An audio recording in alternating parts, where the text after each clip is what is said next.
Pedro from A&P with Laura from Burning Witches. How are you doing today?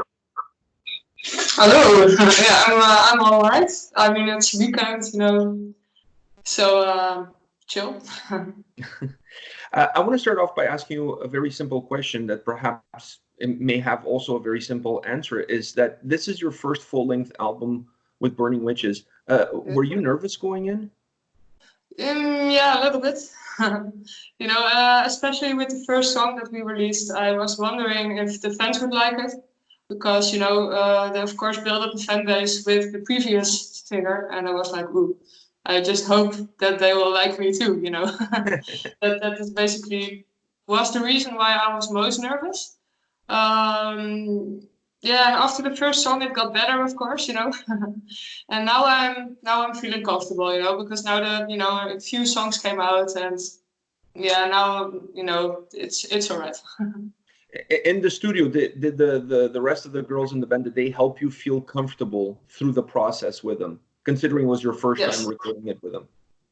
Yeah, definitely, because everyone was supportive, and basically they gave me a lot of freedom in writing everything, So I basically asked everyone, like, what would you want me to write? Because I'm new and I'm curious what you would like to see on this album. And the number one answer was something witchy. And it makes sense, makes sense. And the rest was just, heavy metal. So I basically got a lot of freedom, and the only thing they really, really wanted me to write was the Wings of Steel song, which would be about the band going strong and moving forward. And yeah, that's it. So of course I asked for feedback back along the way, and The record, in my opinion, really feels like it has a foot in the past as far as sound is concerned, but also has a foot in the present. So it has this really nice balance between like old school new wave of British heavy metal sound, but still fresh and current heavy metal sound at the same time. There's this balance. Was that something that you guys worked on going in, that you wanted to have the record to sound modern, but also to reflect perhaps the influences that the band has? Yeah, definitely. Because, you want to have this old school sound, but you don't want to really repeat it exactly the same. But yeah, I think we're, a little bit different in a way already, that we, it's not only the mix, not only the sound, but probably also because we have so many influences. We're not just one style, kind of. We were just 80s, So I think that helps, because it gives the album a lot of variety too. And definitely also the sound. I mean, it's somewhere in between, I think. Yeah. That really plays into the track listing, into the playability of the record. I really felt that the album did a really good job alternating different style of tracks. Like, you guys didn't put too many songs that had a lot of the same characteristics together. You did a really good job alternating like really fast tempo tracks with more, methodic, slower tracks. When you guys were putting the record together, was it important for you guys to have that sort of alternating style of tracks to make the record overall have a much better playability? I think it more, kind of turned out that way, because we just had a lot of different, inspirational things going on, and we were like, okay, these are the things you want to use, let's just use it. It's not really, something we thought about, to be honest, but we thought it could work because it still sounds like one album, so. There's definitely a sense of continuity with the record, but it does have this alternating style. Like you said, the songs are not, you can't really find two songs that sound almost exactly the same. They're all very different, which gives the record a very dynamic overall sound. Yeah, I don't think we did it really on purpose, but it kind of grew that way, and we were happy with it, so we went for it, Oh, I'm happy with it. I can tell you that much. The record is amazing. And speaking of the record, in terms of tracks that I really connected with, there's two specific tracks that I really want to ask you a couple of questions, because when I was listening to the album, those were my absolute favorite two songs on the album, and that was Black Magic and Necronomicon. Those two songs are just badass tracks for different reasons. I thought with Black Magic being a ballad and really breaking the album into two, what was the thought process, the creative process going into that track? Because it really allows you to expand on your vocal range, because it's very stripped down, it has a very stripped down effect. So you're kind of on the driving seat of that song. Everything is on you. All eyes are on you. Yeah. Well, I would normally go slow with all the songs we wrote at the moment. Is, I'm not in Switzerland, and Romana is in Switzerland, but I'm in the Netherlands. So it's really difficult for us to just go sit in one room and write, because it was a little bit hectic. I just came in. There was no, of course, not really. They didn't really think of the necessity of a new singer to come in to the picture, so it just happened, and there wasn't really a planning for me coming from the Netherlands to go write together, so it wasn't really possible with the planning we had, so usually she would sit down with Serena, in one room, and they would go back and forth a little bit with the ideas. So didn't really happen. She just basically said what she wrote. They were sometimes just very basic things with just guitar and a click track. And this one was, she had some songs and she just sent it acoustic to me. Even some of the really, harsh metal songs, which I was actually glad that there was a studio version available a little bit later on. So as soon as I could use the studio version, I used that. But sometimes it was just guitar, click track. That's what I had. And this one was that she just recorded it. I think she was in Croatia or something with family. She just recorded this one, sent it, via the phone with just a phone recording. And it made me think a little bit, and I really, really love this band. It made me think a little bit about Wasp, because they have a few ballads, and I got this vibe, and I also felt, okay, this is, it was not only because it was acoustic. I could totally feel that this was the ballad, of the album, of course. And I just played around a bit with the chords. I was actually because I can't really play guitar. I wish I could, but I can just do chords. I actually tried to start out as a guitarist, but I failed. Now I'm a singer. And so you failed upwards. Sorry? You failed upwards. You moved from guitar to lead singer. So it was like, instead of failing, yeah, it's not too bad, I guess. Yeah, it wasn't really what I wanted in the beginning, but and I just played those chords. I could also play on my guitar because I don't know what it is, but it is really nice to hear the chord when you strum it on a guitar. It just gives you more of a feeling. So I was like, oh, I can actually try and play this because it's chill.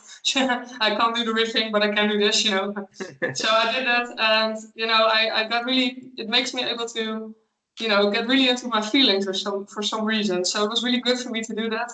And I really basically the song is about this old, flame that I had, and it was a horrible, horrible, horrible thing because it was really stupid. I was just so in love, I couldn't do anything with it.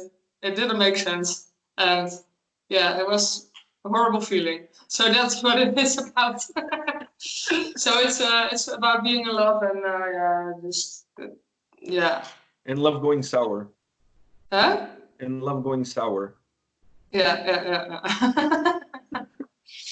Yeah. And Necronomicon is the other song that I absolutely love on the album, but for a different reason. I really connected with how evil the vocals were in the chorus. Cool. The chorus of that song sounds like pure evil. Like if there's a definition of evil, they should be the chorus of that song.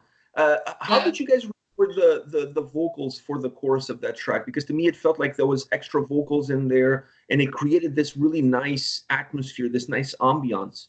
Yeah, we definitely did a lot of them. We stacked a lot of them. And some band members shouted a few times. We tried to mix it together, put a lot of effect on it, because you also hear an octaver take it very low, very down actually. And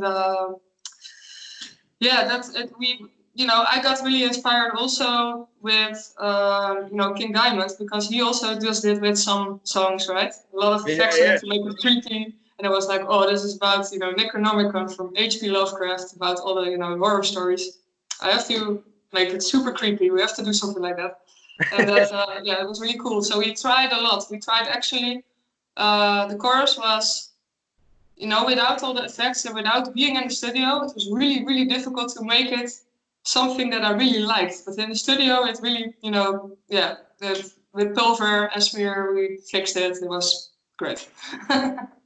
I felt that overall the vocals, the vocal tracks on this album were really dynamic. You had a great performance, and I really enjoyed all the little additions that you guys did with, as far as the vocal track is concerned, adding a little bit here, a little bit there, a little bit of choirs, creating some volume, some texture. Was that something that you guys had in mind going into this record, or is that something that kind of just developed throughout the recording process while you're in the studio?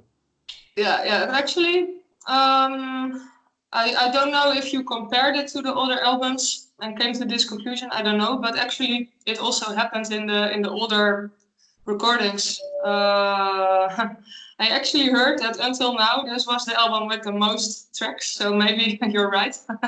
But I thought I was basically just keeping the Burning Witches vibe going there.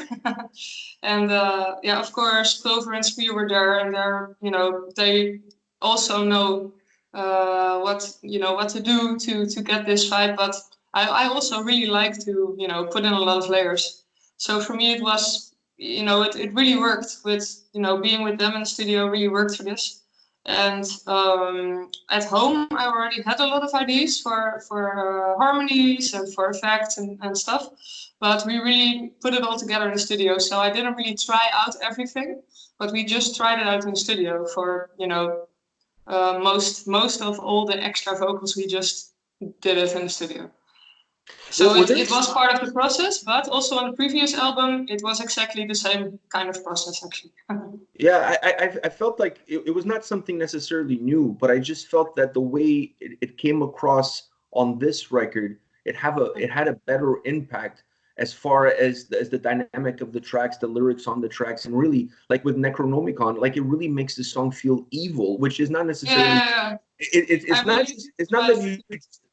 Yeah, it's not that you're just adding the layers to the vocals. It's the result from doing it that, to me, is what was different about this record. The end result to me was a lot more powerful. Oh, okay, cool. Yeah, I totally, even with all the backing vocals, or how do you say that, harmonies and stuff, all the things in the back, I really paid attention to the emotions. If you don't do it, you will hear it in the end. Or either if it's really in the back, it doesn't matter, you will hear it. Yeah. So yeah, we took time. We maybe, I also heard we took more time. I'm a little bit nitpicky also, so yeah, they were pushing me to do it a little bit faster also, but yeah.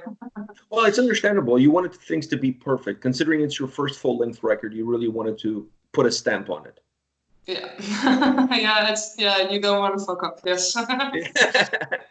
Was there a song on this record that, from a vocal perspective, created you a little bit more problems than others? Oh, from a vocal perspective. I mean, it was not really the song. It was just more like if it was a song that I would do at the end of the day, because at the end of the day, your voice gets tired. So basically, every day, we just had some last things that we wanted to do. And Pulver told me, okay, there's whiskey, take a sip of whiskey, it will help. And I actually did. I mean, I don't think it really, it's because I thought, well, maybe it actually relaxes the voice more because it's alcohol, it relaxes muscles. And basically if your voice gets tired, it also gets a bit irritated, and all these muscles tend to tense up a bit, and those make it more difficult to sing right and relaxed. And so I was wondering if it actually helped, like relaxing, but I tried it at home, it didn't work, but it worked in the studio, and we did some last things with the whiskey. Yeah, he has a collection, you know. I would totally recommend, if you like whiskey, go record there, and you can choose every day different whiskey. I'm a huge fan of Manowar, and I always got a little bit of a Manowar vibe on some of the tracks from Burning Witches, and you guys did a track with Ross the Boss on this album, Battle. Was that a cool experience for you and the band? Yeah, definitely really cool. Manowar is one of the main influences for Romana, our songwriter, right? So for her, yeah, it was so cool because she's a huge fan, and they knew each other for a while. So she asked him if he, we want to do this, and he said yes. So yeah, it's cool, of course. Yeah, it was a perfect closing for the record. All right, cool. Nice, thanks. Yeah.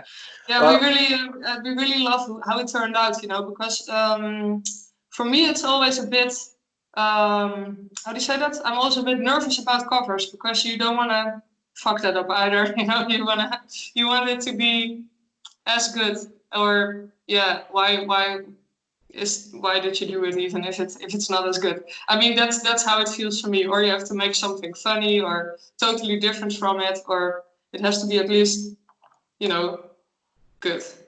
Yeah, you know what I mean? It's difficult. It's difficult to, when you go in, I always don't know how it's going to turn out, and it turned out, yeah, I really love it now, so I'm happy. Yeah, I think you guys did a really good job. And having him on the track, it makes the song almost come to life to a certain. It's almost like going full circle. You know what I mean? Like I really enjoy that, and I enjoy the fact that you guys put it at the end of the record because it's the perfect way of closing off the album. Cool. One last question. It's a totally epic song. So yeah. Yeah, it is. It's a total badass song. You know what I mean? And if you're gonna have him on the song, it takes it from 10 all the way to 11. Okay. Well, I only have one more question for you, and that is the album comes out March 6th. And then as soon as the album comes out, almost as soon as the album comes out, you guys will start hitting the road playing shows. And the question is, how much from this new record are you guys planning on including on your set list as you now move forward into the tour and the shows that you guys are playing? Good question. I would personally say at least half. So let's see what happens. I mean, yeah, I'm always just waiting for, for Romana to tell me, oh, we're going to do this, you know, so it's going to be a surprise, to be honest. If it were to be, half, because, you know, everyone wants to hear the new songs, I think. And of course, people also want to hear the, you know, good old nice songs that I love. So basically, that's what I would go for. A mixture of both worlds. Yeah, of course. I think so. I think that would work nice. Well, I want to thank you very much for taking the time to sit down with me today and answer my questions. All the best of luck with the record March 6th coming out on Nuclear Blast. It's absolutely a blast. So best of luck with the record. Best of luck with the tour. Thanks. And once again, thanks for taking the time to chat with me. Yeah, thank you too. Take care. Take care. Bye-bye. Bye.